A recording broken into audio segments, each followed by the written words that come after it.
血の匂いがするぞ。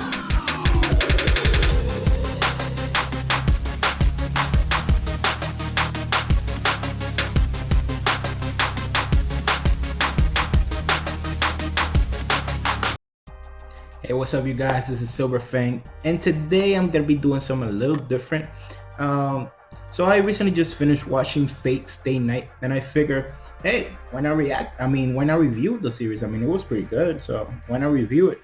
So today I'm gonna be doing that. So before we get started with the review, I just wanted to let you guys know that I made a backup channel. So just in case anything happens with this, so since I do a lot of reactions, YouTube is a little bit like strict when it comes to their copyright policies and whatnot. So I went ahead and made a backup channel. I'm gonna leave the link to that in the description. Also gonna leave it in the comments down below.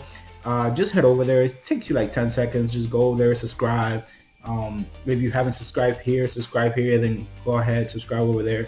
It's just in case, anything happens or I end up losing this channel or whatnot. So yeah, just go ahead and do that. It takes you like 15 seconds. No harm done. So yeah. So let's get started with a review. So Fate Stay Night. This is my second Fate series. The first one I watched was Fate Zero, and now I watched Stay Night. Also just started watching Unlimited Blade Works, which is going awesome. I'm like in episode, I watched the prologue. I think I'm in episode 2 now. So that's going great.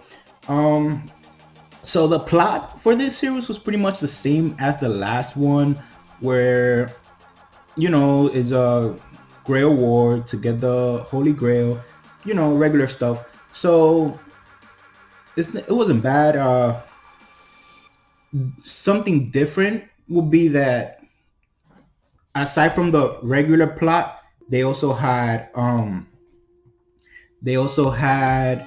the love interest between Saber and Shiro, so that was something different. They had a little side stuff here and there. So yeah, they had that little side plot where it's the love interest between Shiro and Saber. They had that little thing going on, but pretty much everything else is the same. There was a few differences, but I'm gonna talk about those while the review goes on. So for the pacing, it was pretty much, I found that it went a little slow at the beginning, and then it started picking up speed as the series went on. For example, it took a long time for Shiro to learn how to use to even start training in his magic skills. Like, it took a while. You will figure, like, if he almost died in the first episode, you'll figure that by episode 2 or 3, he will start training to get his magic to be better in magic. So I feel like that took a long time. Also, I feel like Saber was heavily nerfed in this. I know this came out first before Zero, but chronologically, this came out second. So I feel like she was a lot weaker here than in Zero. For some reason, like she had how can I explain it? She had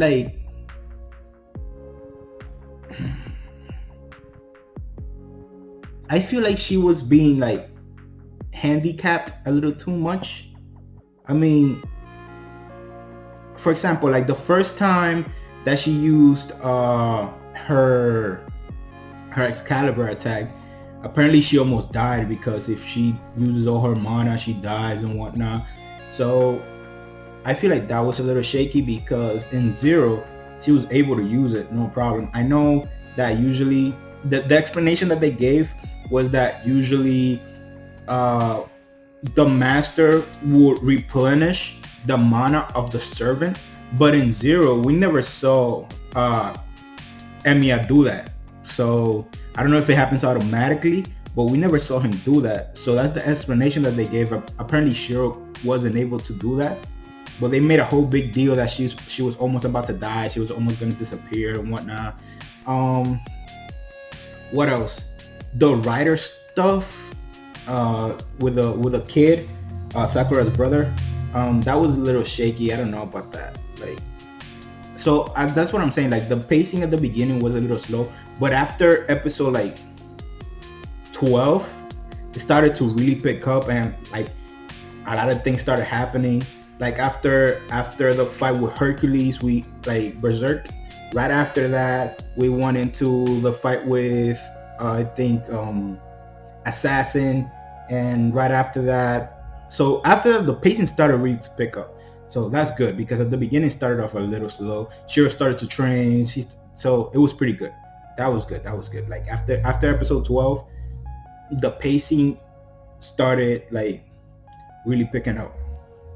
Now about the characters. Shiro, I think he was a pretty decent character. I'm not gonna lie. He was decent. He was like really naive and whatnot, and I don't feel he had that much development in the series, because by the end of the series, he was still that nice and wanted to help everyone do everything. You will figure if he started off really naive at the beginning of the series, by the end he'll be like, oh, I understand that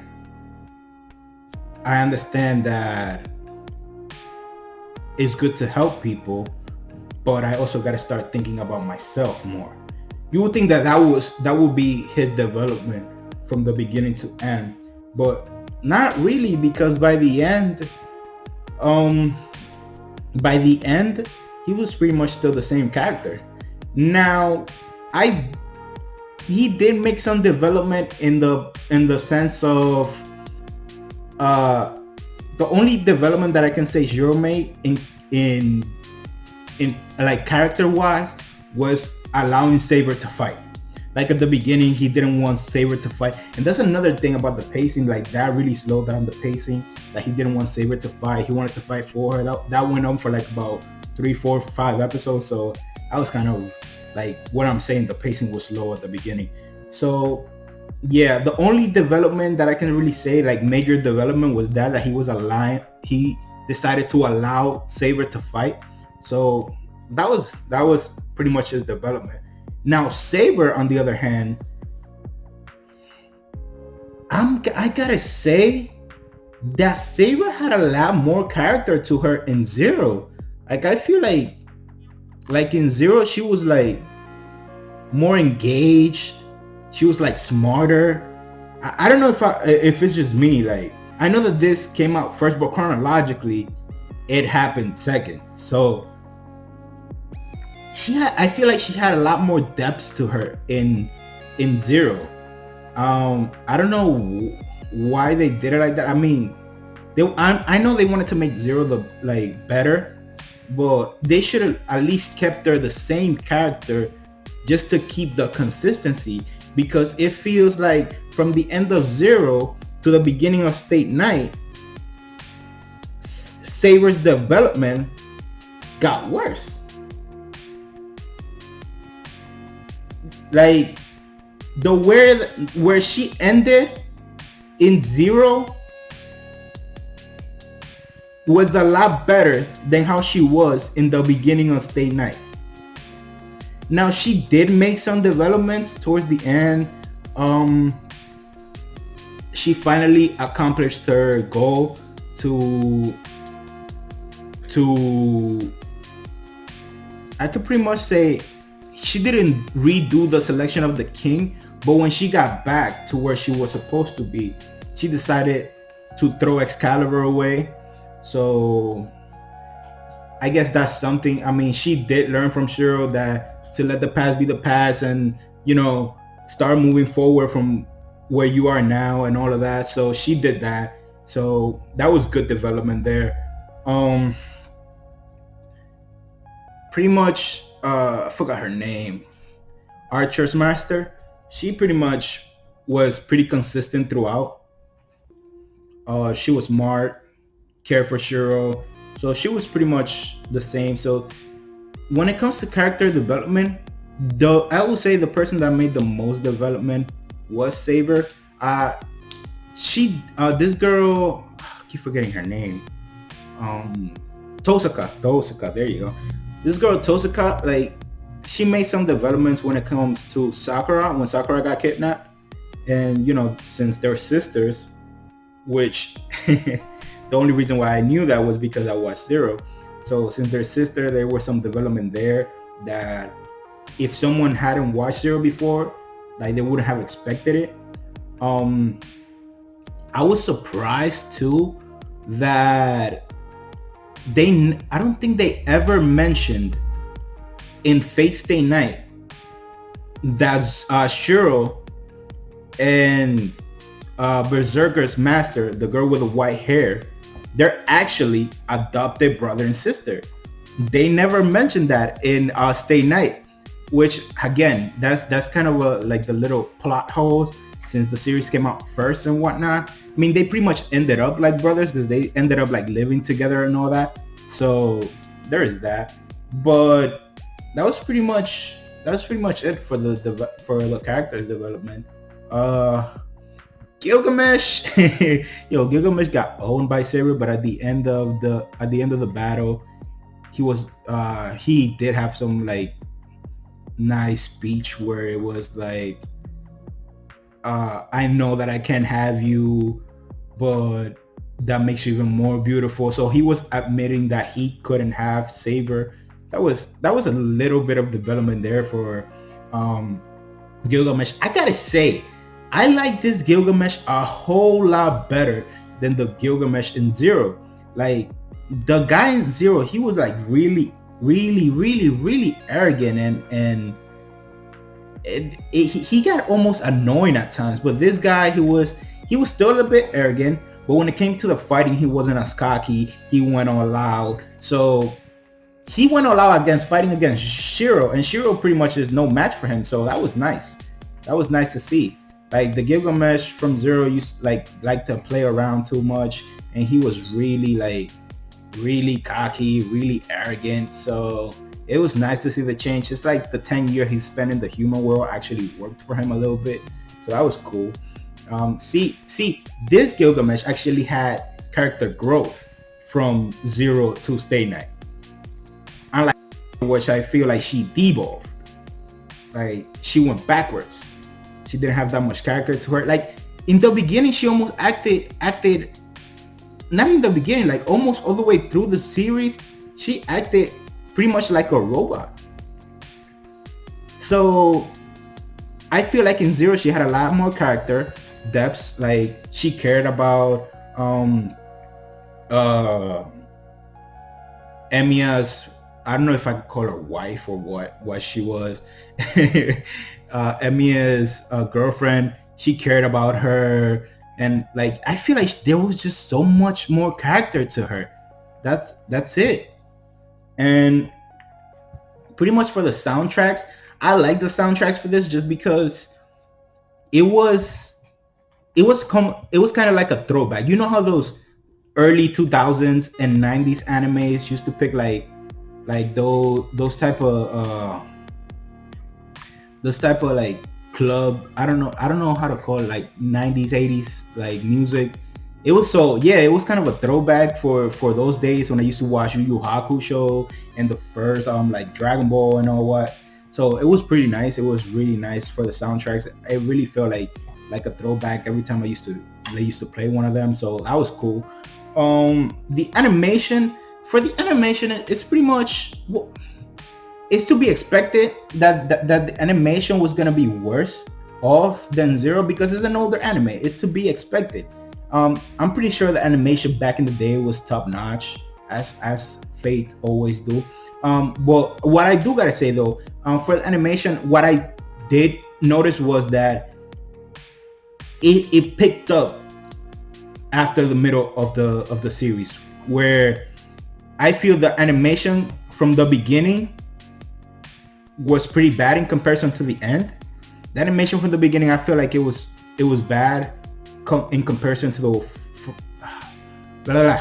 So sorry about that, can't talk today. So yeah, the animation in the beginning was worse than towards the end. Like, I thought that it really started to pick up right after episode 10. Right at the beginning of 10, like, I noticed the change in animation immediately. And then all the way towards the end, like the last 3 episodes, the animation really got a whole lot better.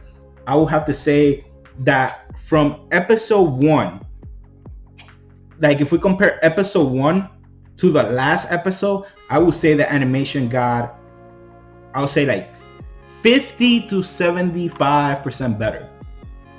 So that was really nice. That was really nice. I never felt like bored watching the series. It was really nice. I got to see Archer. Yo, Archer is beast. Like I can't wait to keep watching Unlimited Blade Works, because oh my god, yo, I love Archer. Like if you notice, I just changed my profile picture to Archer. So yeah, man, I love Archer. So that was good. The series, in terms of ranking, I'll give it probably like 7.5 out of 10 in today's standards, just because the animation in comparison was subpar. I did give it points for the old soundtracks, which I really liked. I really enjoyed. It was like, it really was like a throwback. The pacing was a little slow too at the beginning, but then it picked up. So there's that. The character development, there really wasn't much of character development in the series. So yeah, that's pretty much it. Would I recommend it? Definitely. If you're thinking of watching or getting into the Fate franchise, because what I've heard was that a lot of people skip Fate and jump straight to Unlimited Blade Works. But I actually would recommend you watch Fate. Like if you're getting into the Fate franchise and you watch Zero and you're thinking of skipping to Unlimited Blade Works, don't. It's a good watch. You should definitely watch it. And it's only like 25 episodes, so it's a good watch. You should definitely do that. And the highlight of the series, I will have to say, was Archer versus Berserk. I know I'm a little biased because I love Archer, but that was a good fight. So definitely check it out. That was dope. And that's pretty much it for the review. So thank you so much for watching, guys. I'm thinking of redoing the review that I did for Zero, because it was my first review. I was kind of like a little all over the place, so I'm definitely thinking of redoing that. Definitely like the video, comment down below. Let me know what you think of the review. It was a lot better than the last time. What you guys thought about it, just let me know. Also, again, let me remind you guys, go ahead and subscribe to my backup channel. So I'll leave the link in the description, or I'll leave the link in the comments, just to make it easier on you guys. Just go ahead, it takes you like 10 seconds, jump over there, subscribe real quick, and come back here. So that's today's video, guys. And as I always say, have an amazing day and see you next time.